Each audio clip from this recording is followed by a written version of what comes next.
This episode is in partnership with Authority Magazine. Authority Magazine, a Medium publication, is devoted to sharing in-depth and interesting interviews featuring people who are authorities in business, pop culture, wellness, social impact, and tech.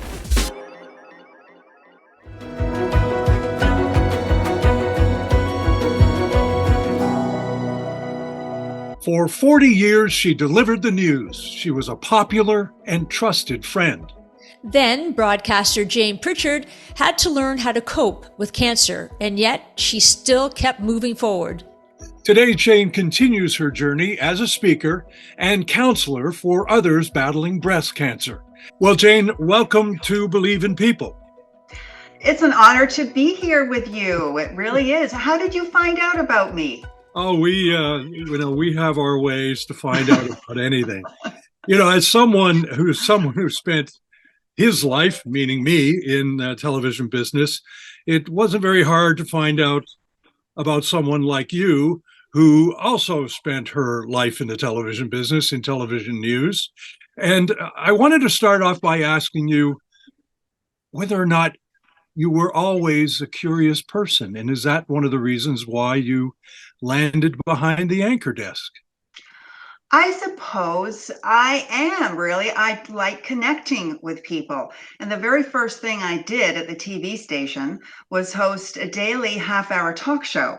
And I had no training, no experience. I just went into the TV station one day before my husband and I bought a little hobby farm outside of Barrie. And I thought, I want to get a job in Barrie. I don't want to commute when we move up here. So I came into the TV station. One thing led to another.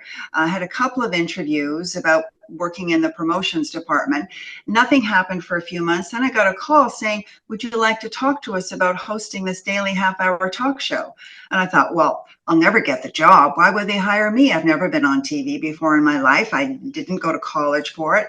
Well, I went in for the interview. Then they asked me to come back and do an on-camera audition. And I thought, well, I won't get the job, so there's no point getting nervous about it. So I wasn't even nervous. Did the on-camera audition, thought, well, that's it, go back to my life. And a week later, I got called saying, we'd love to have you come and work for us. Well, the talk show led to a reporter in news, which led to working in the promotions department, which led to an anchoring position. So I've done 4 different things, or did 4 different things over almost 40 years. That was fun. Jayne, one thing that I thought, well, actually, this is a blast from the past for me. You worked before you went into broadcasting, you worked for the cosmetic and toiletry company called Fabergé. Yes. Which is amazing to me. And you were in media events. How did you start your career in doing that? Well, as a student in the summer, I worked on the assembly lines at Fabergé in the plant, screwing bottle caps on bottles of Brut or putting bottles of shampoo in boxes. That's all I did for a couple of summers. And then one particular summer, the advertising manager from upstairs in the office came down and said, we're looking for someone who'd like to fill in for my secretary who left. So I raised my hand and said, sure, because I had some skills in that area. So I went to work for the advertising manager. Then I ended up working as the president's assistant. And of course, there were a lot of big name stars attached to Fabergé, from Cary Grant, Joe Namath, Farrah Fawcett, Margot Hemingway. So anytime a big event was organized, I was the one who organized it. And we brought in all the key buyers from across the country, rented hotel rooms for them, had a big splashy launch of a product, let's say. And one of these stars, one of these celebrities were attached. And I had to take care of them, make sure that Farrah Fawcett had her, favorite yellow roses in her room and her favorite type of wine. And I had to pick up Joe Namath at the airport in a limousine once. And I was so nervous while waiting for him. I was looking for the washroom. I went right into the men's room. I walked in, I thought, gee, this doesn't look what I expected it to look like. And this man turned to me and said, I think you're in the wrong place, dear. So that's how that happened. And Farrah Fawcett, I think she was the most beautiful woman I'd ever met, just inside and out. And it's a shame that she passed so soon. Yeah. But yeah, that was a lot of fun spending time with these people. Well, I would assume that in meeting them, you've had an amazing sort of variance of career paths, but at the same time, they all had to do with meeting people, making people feel comfortable around you, perhaps getting them to say things that are very near and dear to them. So you have to not, I was going to use the word disarm, but they have to feel comfortable with you. And I guess, you said Barrie, which, by the way, folks, is just north of Toronto, and it is a thriving community. And that's where you were the anchor for the television station there. Um, what kind of satisfaction did you get, not only from meeting people like Farrah Fawcett, but also meeting from people from your very own community who had very real concerns of their own, perhaps troubles of their own? I met so many wonderful people who are the backbone of any community.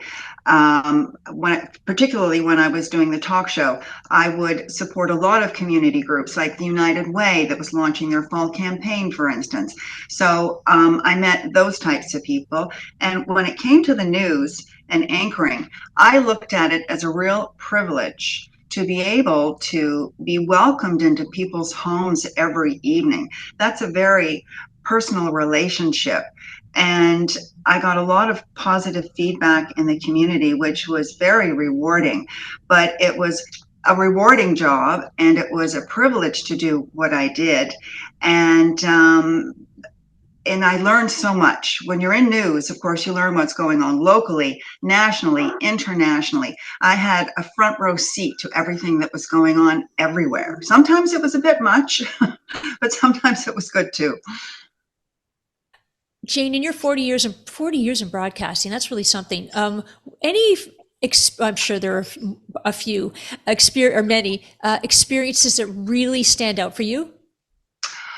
Probably when the first plane crashed into the towers in New York. Wow. I remember being at home, getting ready to go in. I think I was doing the 12:30 news and the 6 o'clock news at the time.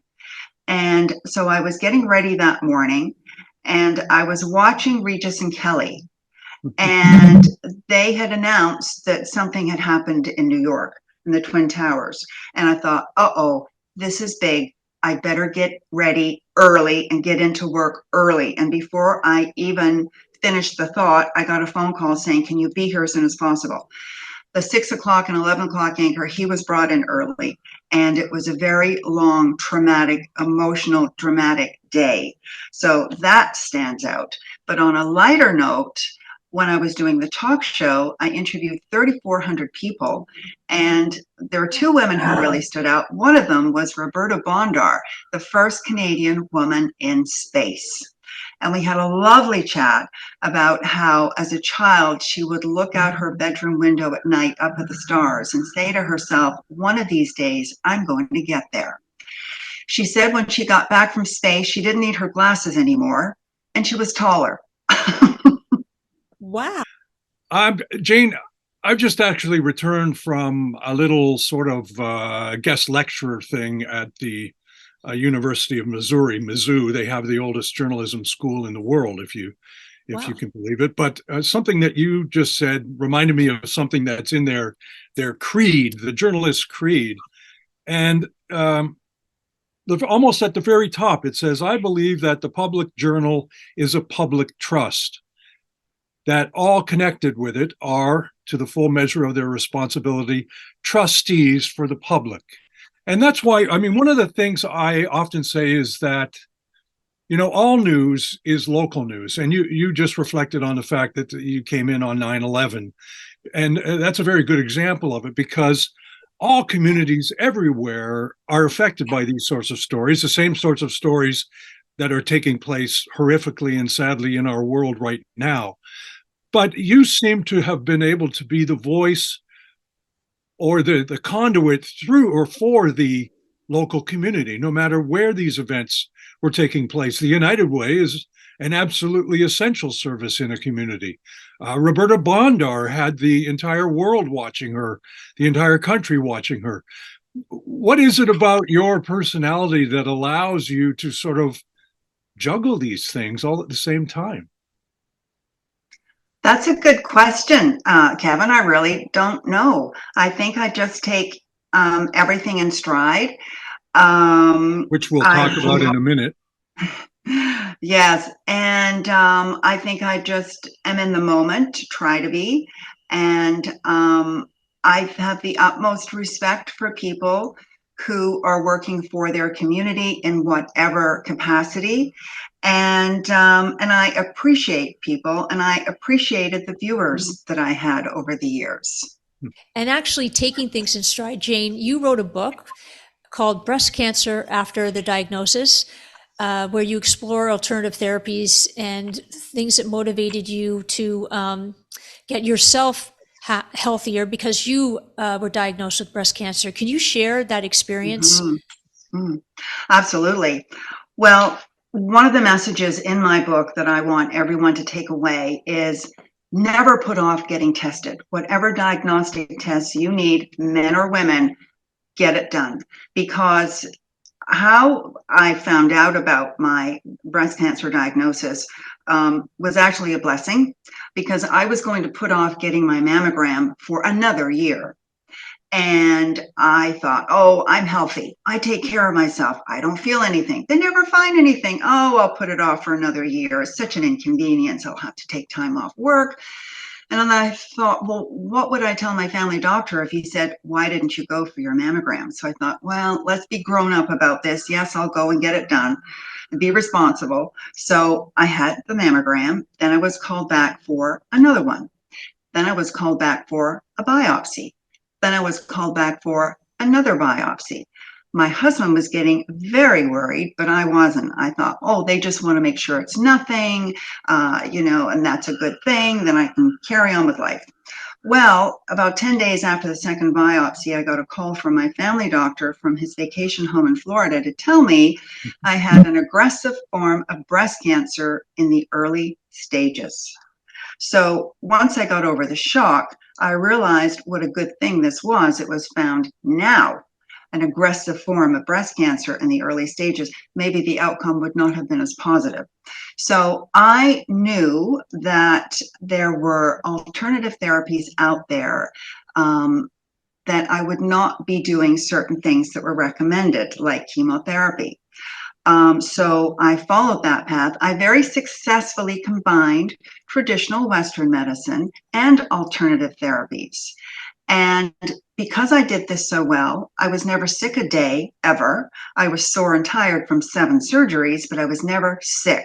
So when people saw me out in public, I think they were amazed, because they expected to see someone who looked sick, and I wasn't. And they wanted to know what I'd been doing. And so I would give them my business card. I'd give them cards for other people I had been seeing, like my homeopath, acupuncturist, the chelation center. So then a dear friend of mine said, you really should write a book about this. What you have to say has value. This will help so many people and inspire people. So I started to keep more detailed notes in my health journal, and one health journal became 2 health journals. And then I just started writing. And the response has been incredible. It's been very rewarding. And I don't say to people, don't do this, do that. All I'm saying is, I did this. Have you thought about it? This is how it worked for me. So it took 2 years to get the book on Amazon. And I don't know how long a book normally takes to write, but there were setbacks that I had. And of course, the pandemic, everything was slowed down. So it was exactly 2 years from the time I started writing to the time it got on Amazon. And it was such an exhilarating feeling to see it there. And a couple of times it's been #1 in its category. And it's been the most gifted book on Amazon in that category. So it's been very rewarding, and I continue to go out and talk to people about it and sign books, and sales are going well, and it's like my baby. It's been very rewarding and cathartic, and I'm giving people options. People who get that diagnosis, they're shocked to their core. But if they knew there were other things that they could do and continue working, for instance, because they're not going to be sick, then I think that's helpful. Yes. Oh, there it is. Okay. So you're not suggesting that homeopathic methods and the others are going to be a cure-all for women or men who have various forms of cancers, women with breast cancer, but you are saying that these sorts of methods were of assistance to you. I guess what I want to ask is, how are you now? I'm great, thank you. It's been 5.5 years since my diagnosis, and I feel good. I go for my mammograms regularly, or mammogram. I suppose it's only one side they need to worry about now. And so I continue with those, and I feel great. And life couldn't be better. I'm retired, living in Tiny Township on Georgian Bay, and I go out to about 4 events a month and meet some extraordinary people and get to share my story. So life is good. Jayne, in your book, you have top 10 health and wellness tips. Are there 3 things or health and wellness tips that you can share with us for our viewers and listeners today? Yes. Where do I start? There are so many. I had to try and narrow it down to the 10, but there's actually something from another chapter as well about immune boosting supplements. So I want people to look into immune boosting supplements. And then, of course, in addition to some of the other top 10 tips, exercise. Being physically active is so important for everyone. Everyone needs to find something they can do wherever they are that gets them up and around. People sit far too much. It's very easy to get into that habit of not doing anything. You need to find something that works for you, for your lifestyle, that you're physically able to do, because it benefits everything inside and out, your mental state, everything. So you've got to get physically active. I think people should stay away from processed foods, or try to cut down on processed foods. The processed foods I'm talking about are the deep fried things, and the over processed breads with gluten in. Gluten it's not digestible. And so people wonder why they've got digestive issues, or they don't feel great. They think, well, it can't be the bread because there are all these commercials on TV telling us to eat this. So maybe take a look at what you're eating and try to eliminate some of the garbage, and try and eat things that are as close to nature as possible. Try and eat things that your grandmother would recognize. Choose something that your grandmother could read on the label and know it as food. So exercise, watch what you're eating, and maybe drink enough water. I tell people to drink half their body weight in ounces of water a day, because every cell in the body needs it. Every cell is surrounded by it. This water can help to take nutrients to your body and take the waste out. And as people get older, we lose our thirst mechanism. And a lot of elderly people are admitted to hospital because of dehydration. They don't realize they're thirsty. So that has to be a habit that you must start from the moment you get up in the morning, is to try and drink adequate water in a day. So those are some tips that I think people could use. All of these things that you mentioned, let me just ask you this, that how did you, I mean, all of those things are very beneficial. Exercise, all of a sudden your mind feels better. Eating well, you feel better, you exercise. But if you're someone who's just had the diagnosis of cancer dropped on you, why wouldn't you sit in a dark room and feel sorry for yourself? I mean, that's a hell of a challenge. Why didn't you? Oh, I felt sorry for myself. It was like, why me? I take care of myself. I eat right. I exercise. I'm not a smoker. I'm not overweight. Why me? Oh, I had all of those thoughts go through my mind. It was not good. I was not in a good place. And I had some setbacks that were emotionally difficult as well. So But at some point, when you are faced with a diagnosis like that, you've got to pick up your socks and say, okay, what's next? Let's talk to the surgeon. Let's talk to the doctors. Let's look at alternative therapies. What's available in my neighborhood? Can I do vitamin C infusions where I live? And people will say, well, gee, that's awfully expensive, isn't it? I can say, yes, but you can continue working. You don't need to quit your job because you're so sick you have to stay home. Yes, you've got to grieve. You have to adjust to this shocking diagnosis. But at some point, you've got to get on with life. You've got to get on with taking care of yourself, because the physical action of drinking more water or taking mushroom supplements, that helps you mentally as well. You're taking action. So this will help you create more positive thoughts, and your body reacts to your thoughts. Every cell in your body is affected by your thoughts. So you can help with the healing process if you're positive and you're positively taking action. Jayne, your motivation to become a registered nutritionist, nutritional counselor, was that because of your diagnosis, or had you thought about it before? Because you've always been really healthy. I guess this happened about 15 years ago. I knew that that the body reacted to what you put in it. And so many people didn't know why they didn't feel well, why they couldn't lose weight, because they thought they ate properly. So I thought, well, if I'm going to help people eat properly, then I need to get some credentials. I can't just say, hey, do this and that. What weight does that carry? So I thought I'll take some courses, and I took a number of them over, I guess, an 18-month period, and became a registered nutritional counselor. So I thought, now I can prove to people I do know what I'm talking about, and I can help them. I worked with someone once who was overweight, and I helped her lose 22 pounds in 3 months by eating more. So it's not about dieting, it's about eating better and about eating more frequently, not going too long in between meals, because that's very detrimental in so many ways to the body. So that's why I became a nutritional consultant, because I wanted to help others, and more of them. And I wanted to have a way to help them and to say, hey, I do know what I'm talking about. Registered with the Canadian Examining Board of Healthcare Practitioners. So I'm not just your neighbor, your friend saying, well, don't do this, do that instead. Before I do ask the question, this is the penultimate question, and that is that what did your doctors and surgeons and the like say to you about trying these alternative treatments when they were also treating you? Mm-hmm. Were they concerned at all?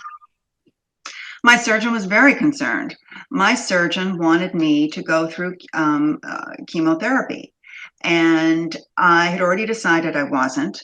But I thought, well, we'll go speak to the oncologist. So my husband and I did this together, so that at least I can say to her, I've thought about it. Because if I said no right away, she would think I hadn't given it some thought.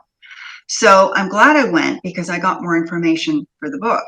And when we spoke to the oncologist about chemotherapy, she went through the long list of side effects. And my husband said to her, so you mean that with chemotherapy, there's then a 0% chance of developing breast cancer again? She said, oh no, chemotherapy won't give anyone a 0% chance of anything redeveloping. What it'll do is it'll reduce your chances to about, 10%. But without chemotherapy, there's a 20% chance that the breast cancer could come back. So when she talked to us about these percentages, my husband said to her, well, if you were in Jayne's position, would you go through chemotherapy? And she said, no. So I went back to my surgeon and said, no, I'm not going through chemotherapy. So she goes, are you sure? I said, I'm absolutely sure. She said, well, what are you going to do? And I said, well, I'm going to the chelation center, and I'm having massive doses of vitamin C. And before this appointment, I had asked her about alternative therapy. She goes, oh yes, I'm all for natural therapies, but not in conjunction with chemotherapy. It's for later, not with chemotherapy. So I thought, well, So we never spoke of it again. She never asked me how I was feeling. She never asked me how the vitamin C treatments were going, or the acupuncture sessions, or the treatments with my homeopath. She never asked about any of that again. We never talked about it. She just did her job, which was to do the surgery, and I needed her for that. And she was wonderful. I loved my surgeon. She's very popular and very progressive. But that's how that went down. My family doctor, he was sort of out of the picture. He just said, if you need me for anything, I'm here. But everything was really focused. Everything I did was with my surgeon, except the alternative therapies, of course. Jayne, thanks for sharing this with us. Every week on this podcast, we ask the same question of our guest. Why do you believe in people? We need each other. One of the reasons we're here is to find joy every day, to love, and to help one another. And when you believe in people and you appreciate people, you feel better. Life is better. You support each other. You raise your frequency. You raise your energy levels when you have a positive relationship with people. We need each other. Jayne Pritchard, thanks so much for being our guest this week. It's a simple inspiration. Thank you both so much. I'm honored to have been invited and to spend time with you. I think you're both amazing people, so accomplished. You have done amazing things, both of you. And so it's an honor and a privilege, and I feel very humbled by it. So thank you.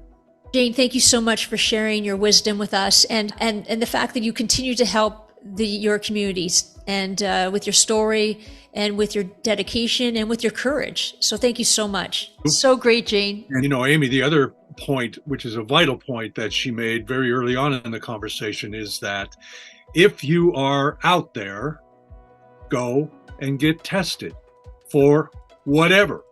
If you're a man, get prostate testing. If you're a woman, breast cancer testing. It's not a big deal, and there's no stigma attached. And it sounds to us like the simple fact of doing that saved this remarkable woman's life. And for that, we are blessed because she's still with us, and we believe in her. She believes in people. And if you do as well, please subscribe to our podcast, and we'll see you again next week with another very interesting conversation. Thank you. Thanks, everyone.